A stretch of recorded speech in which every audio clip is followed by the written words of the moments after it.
Brie. Hi, Sage. Hi, Alex. Hi, Emily. It is a pleasure to speak with all of you. I am so inspired by this series. And Brie, I just want to thank you for all you've done for women in entertainment and this industry. So thank you all for speaking. Oh, like I said, I was really inspired by the series. So I kind of want to piggyback off of that for our first question.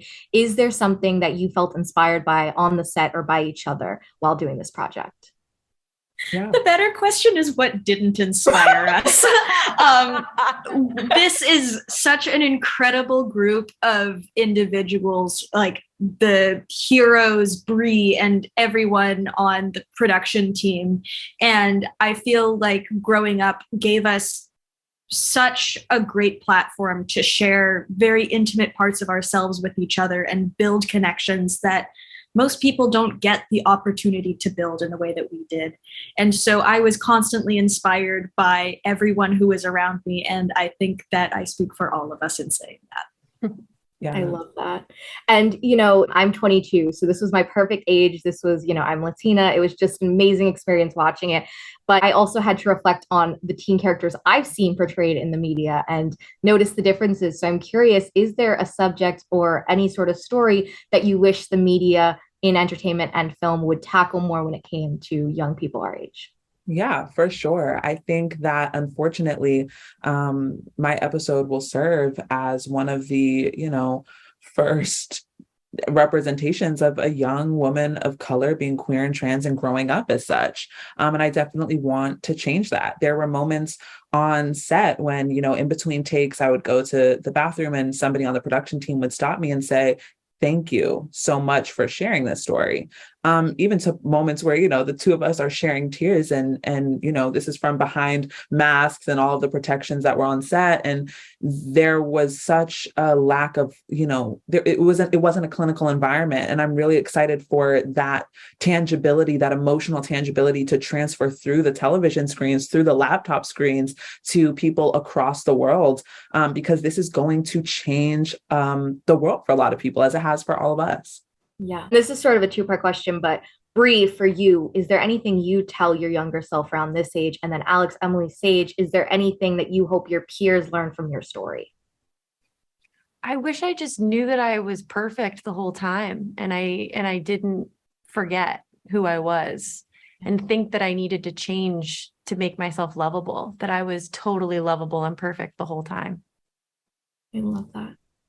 And yeah, I mean, I guess I would say that what I hope that peers take away from my story is twofold. I think the first is that I really hope that, if they aren't familiar with the experience of disability, I hope that they, really learn and really, hopefully change maybe the ideas that they have about disability, or kind of, see what an honest and representative story of disability looks like.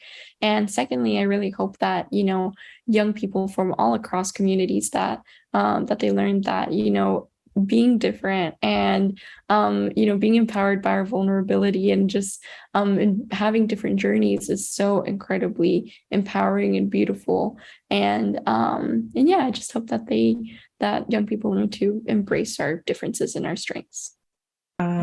Yeah, I really hope that my peers take away from this ways to show up for trans kids. I think that unfortunately there's a lot of, mysticism around whether or not asking for pronouns is necessary, whether or not, making sure that somebody doesn't feel misgendered or uncomfortable in a space. There's just so many things around transness that people project in ways that lead them to not show up and to not care for folks. So I hope that people take from this ways to really show up for their trans peers and their trans children and their trans family members and their trans loved ones. I hope that people who are afraid to ask out for help with whatever it is that they're facing learn that asking for help is not a scary thing, that nobody gets through life alone, and that being able to say that you need assistance is not a sign of weakness. It shows that you are resilient and figuring out new ways to adapt and get through life, and that is a wonderful thing.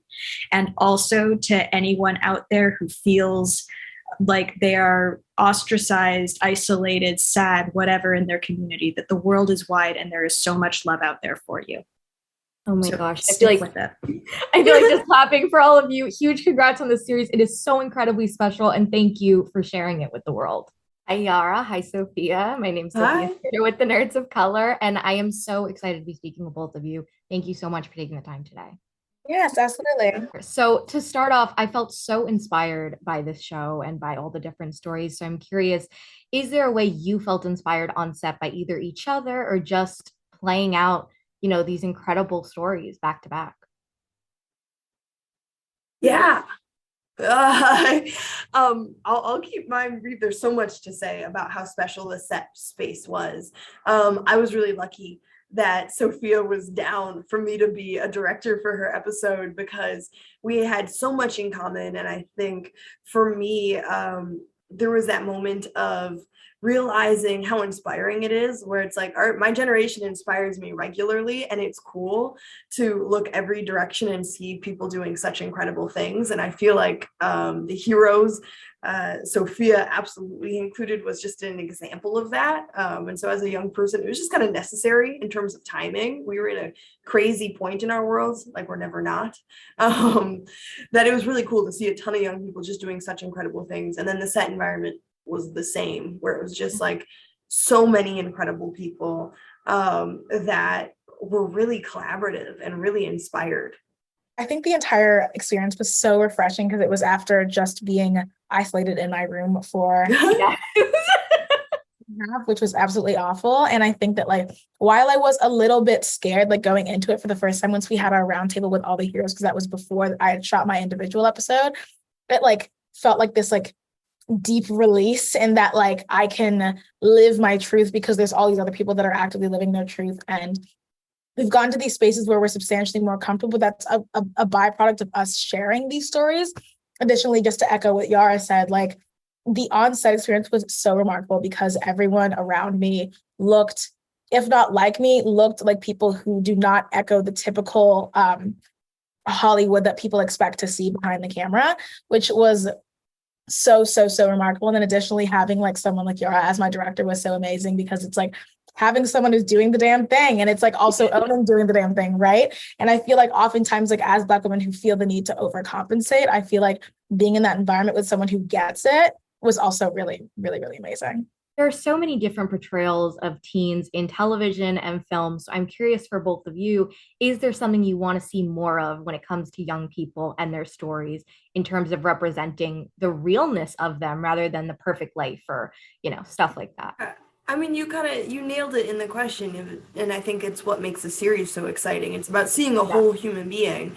I know as somebody that's played a teen on TV for so long, it was first season of Blackish when I was in deep conversation with the writers about where we were taking my character. And like, sure, she could be self-absorbed and taking selfies every scene, but what else are we giving her that feels truer to real life? Because everybody I know has so much more dimension to them. And so, having been on the other side of it, of realizing kind of how limited representation of teens, especially teens of color, are, it's really exciting to step into this show where the priority was to tell the hero's full story. It's not our job to censor or dictate what's worth being expressed. And I feel like it allowed for such authentic stories, instead of this linear, like, this duff thing happened and then boom, I was perfect and life is great. Yeah, which is definitely not the way that it is at all. Additionally, I mean, there's like narrative of like the Black sidekick, right? That's oftentimes, I think that like what's so great about this show is it shows, I mean, of course, like there's multiple like individual episodes that like center the Black character, but I think that like showing like Yara was saying, the multiple dimensions that make up a person. Like it's like I have my imposter syndrome, but also there's also like anti-Blacks. There's also things that bring me joy, and there's like the performance and like all these different things that make a person whole. And I think that being able to show all of that broadens not only like our horizons, but also the young people who are watching and looking up, saying that like I can embrace every part of my personhood and still feel whole. I mean, it's even simple things in the episode where we both come from very supportive families, and that's something you don't always get to see as a teen. Everyone has a different familial setup and relationship, but oftentimes there is this kind of very narrow narrative of being like it's you against the world versus, no, honestly, home was my safe bubble before I exited and entered the world. Huge congrats. I love speaking with you both. Thank you so much. And it was a real honor. Thank you. teachers, fanboys, professional artists, and professors. Maybe a nerd who's just like you, talking about the things that you like too. So I invite you to the NOC. In full color, you see me. The Hard Knock Life. Comics, movies, and TV. Yeah. Pop culture with a different perspective. Watch it on your screen, hit play, so check this.